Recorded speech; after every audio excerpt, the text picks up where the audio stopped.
AP హోంమంత్రి PA Jagadish పైన wait పడింది.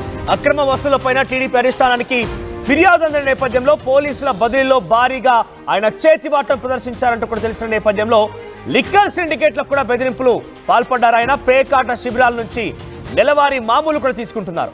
10 ఏళ్లుగా హోంమంత్రి అనిత దగ్గరే విధులు నిర్వర్తించారు ఆయన జగదీష్.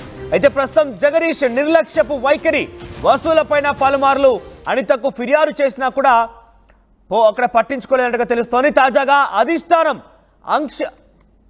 అక్షింతలతో చర్యలు తీసుకుందట. సో అనితకి ఫిర్యాదు చేసిన అనిత పట్టించుకోకపోవడంతో అధిష్టానం ఇన్వాల్వ్ అయిపోయి జగదీష్ను తొలగించింది.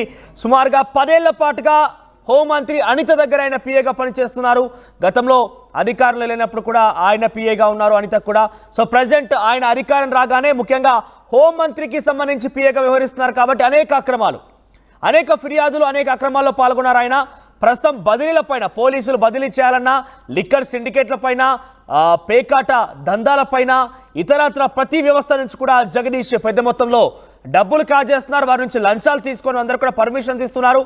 ముఖ్యంగా చాలా కీలకమైనటువంటి విషయం ఏంటంటే బదిలీల విషయంలో, పోలీసు అధికారుల బదిలీల విషయంలో ఆయన చేతివాటం ప్రదర్శించినట్టు తెలుస్తోంది.